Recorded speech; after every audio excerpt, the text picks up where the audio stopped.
The story begins with Anne Burton, a young woman living in a world devastated by a nuclear attack. The valley where she resides, once her family's farm, remains untouched by the fallout, protected by its steep hills and clean, underground water sources. In this isolated pocket of survival, she believes she is the last person alive. With no contact from the outside world, as all the radio stations have long gone silent, Anne has learned to rely entirely on herself. There is a small store near her farmhouse, but there's not much left. She visits it for basic needs, but when she requires more vital supplies, she walks to the nearby ghost town, fully suited up in protective gear to avoid lingering radiation. She leads a disciplined, self-sufficient life, setting traps to catch whatever animals remain. Her only companion is her loyal dog Pharaoh, who shares in the daily grind of survival. Together, they tend to the farm, trying to maintain a sense of normalcy in a world that's anything but. One day, while checking her traps with her dog Pharaoh, Anne realizes that one of the traps has failed. The animal has escaped. Determined to find it, she follows the trail with Pharaoh, walking silently along an old road. As they continue, Anne comes across a wagon parked along the roadside. Curious, she carefully approaches and spots a man in a hazmat suit walking along the old road. She quickly hides, quietly watching him with her dog by her side. After analyzing the area and realizing it's safe, the man removes his suit. He lets out a scream of relief, celebrating his freedom. She quietly follows him with Pharaoh, staying hidden until the man, unaware of her presence, removes his suit and jumps into a stream for a swim.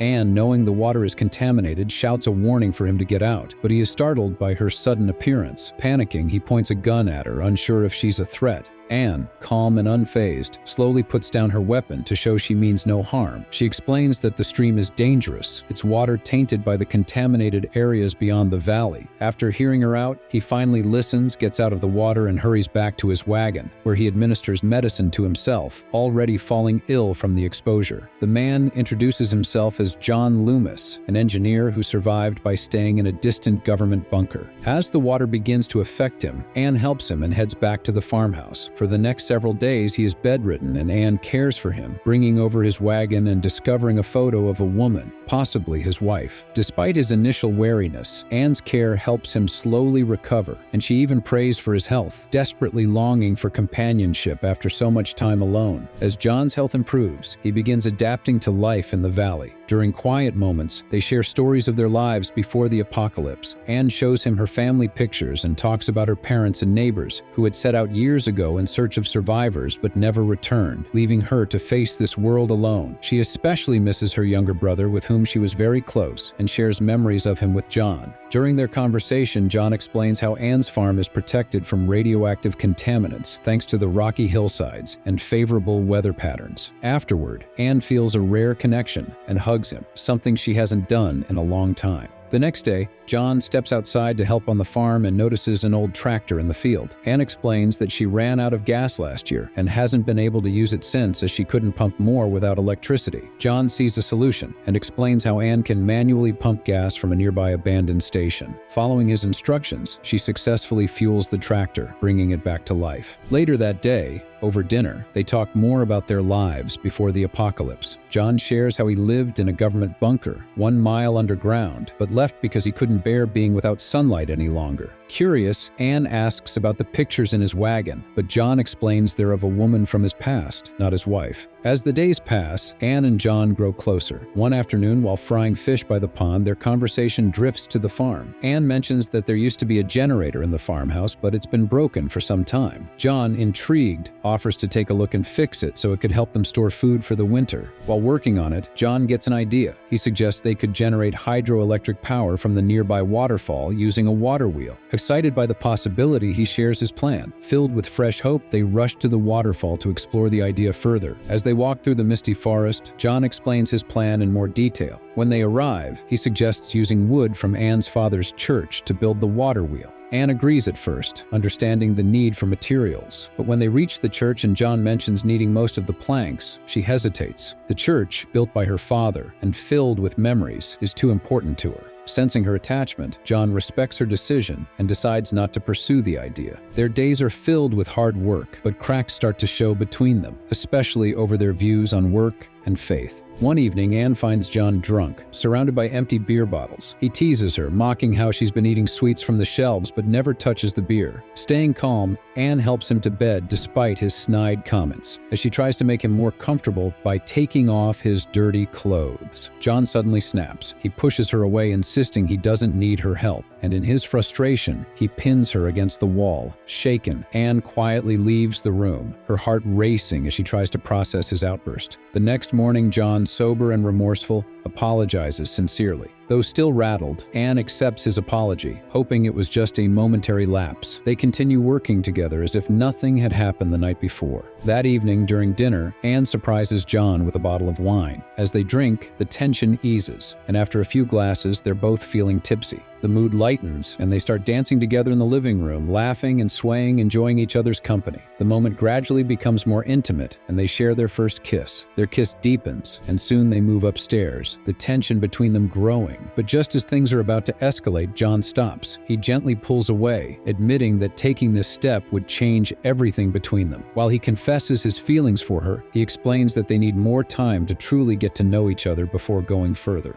The next day, while checking her farm, Anne notices changes in her traps. Pharaoh seems unusually excited and runs through the forest, with Anne following closely behind. As they move, Anne suddenly stops, shocked to see a figure standing nearby. The man introduces himself as Caleb, a third survivor, and quickly assures her that he means no harm. He's just looking for a glass of water. Caleb explains that he walked 50 miles from a mine, searching for food and supplies. Anne, still cautious but empathetic, invites him to the house. However, when they arrive, John panics and immediately points his gun at Caleb. Anne quickly steps in, calming John and assuring him that Caleb isn't a threat. She introduces the two men, but John remains wary. He tells Caleb he can stay, but insists, for safety reasons, that Caleb camp outside for the time being due to potential radiation exposure. Later, before allowing Caleb inside, Anne and John talk it over. John is firm at first, insisting Caleb stay outside, but after some discussion and gentle arguments, he reluctantly agrees to let him in. Anne's kind nature wins out, and they invite Caleb into the house where they share a meal together. Around the table, they exchange stories about the horrors they've each faced in this post-apocalyptic world, bonding over their shared experiences. After some time, John shares a painful memory of coming across a sickly teenager who begged him for death. John did as the boy asked. Later, Caleb shares his own story from the mine where he survived, talking about how, in the early days of the apocalypse, he saw men killing each other out of desperation. After the meal, Anne shows Caleb to his room where he'll stay for a few nights. Caleb thanks her, saying it's more than comfortable. When Anne returns to the basement, John expresses his reluctance to keep Caleb in the house, still uneasy about his presence. Anne, visibly frustrated, changes the subject. She asks why he never told her about the young man he encountered, the one he mentioned during dinner. John's expression tightens as he privately reveals to Anne that the boy he killed may have been her long-lost brother. Anne is devastated, struggling to process the shocking news. She remains silent, barely able to meet John's eyes, her mind reeling. After a long pause, Anne finally speaks, her voice trembling with emotion. She admits to John that the reason she's keeping Caleb with them is because she's been so desperately lonely on the farm, so isolated that it feels like an illness, and she's terrified of being alone again. The next day, John, trying to ease the tension, gives Caleb a tour of the farm. Later, the two go turkey hunting. During their walk, Caleb, in his laid-back manner, mentions his spiritual connection with Anne and even jokes about a light-hearted wager for her affection. The comment doesn't sit well with John, who takes it much more seriously, his irritation clear. As they walk, they visit the waterfall where John explains the canceled water wheel project, still feeling uneasy about the idea. At dinner that evening, Caleb casually brings up the idea of restarting the water wheel project. John visibly tenses at the suggestion, his discomfort obvious. Anne, however, who had previously been against it, now seems more open to using the wood from her father's church to build the water wheel. Surprised by her change of heart, John softly tells her that she doesn't have to go through with it if she's not ready, sensing her inner conflict. Work on the water wheel project begins, and with it, the church is slowly torn down for materials. As the structure rises, so does the tension between John and Caleb, especially as Anne and Caleb spend more time together. Later that day, Caleb asks Anne to go for a walk. She agrees, and they stroll through the forest, enjoying the quiet. Eventually, they stop by a nearby cave to sit and talk. Their conversation is light and friendly, but the connection between them feels undeniable.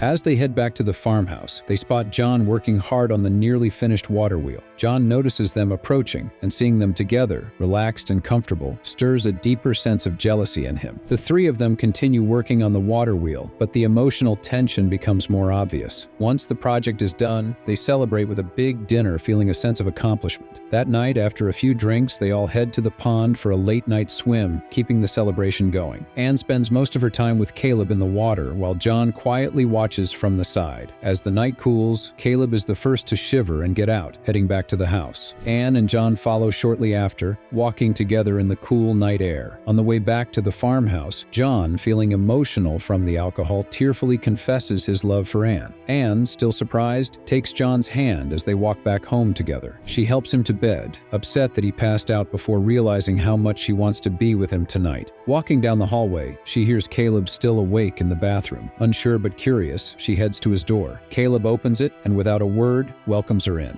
After days of flirty exchanges, they finally give in to their attraction and spend the night together. The next morning, the air in the house feels different. There's an awkward tension, especially as Caleb and Anne sit together at the dining table. John watches them closely, realizing from their behavior what happened the night before. Later, the two men head over to work on the water wheel. As they get started, John breaks the silence, bringing up the events of the previous night. He admits that Caleb isn't a threat, and even says that Caleb being there made him realize how much Anne means to him. Caleb, after a moment of heavy thought, finally replies, "I don't believe you, sir. Jealousy doesn't suit you." They get back to work, putting the flume in place by the waterfall. John secures the ropes while Caleb takes on the trickier part of positioning the flume. When he climbs up after finishing the job properly, Caleb loses his footing on the mossy, slippery surface. John grabs the rope and keeps it steady just in time, though inside he's struggling between letting him fall and finishing it off. John, holding the rope, looks at Caleb's face, and the screen fades to black as Caleb realizes what is about to happen. Later, John heads back to the house alone. Anne approaches, ready to clear the air and apologize, but before she can say much, John cuts her off, telling her that Caleb has decided to leave and head south. Shocked and suspicious of John's story, Anne doesn't waste any time. She rushes outside hoping to catch Caleb, but he's already gone. Days pass, and the house feels empty without Caleb. However, Anne finds a bit of joy when she notices the electricity has been restored. She rushes outside, thrilled to find her old church organ moved into the barn. She sits down and begins to play, losing herself in the music. Soon after, John walks in and quietly sits next to Anne as she plays. His smile is slightly forced, as if he's trying to push aside the tension from the past few days. Anne glances at him, feeling a flicker of distrust. There's no resolution between them, just a quiet understanding that some things are better left unsaid.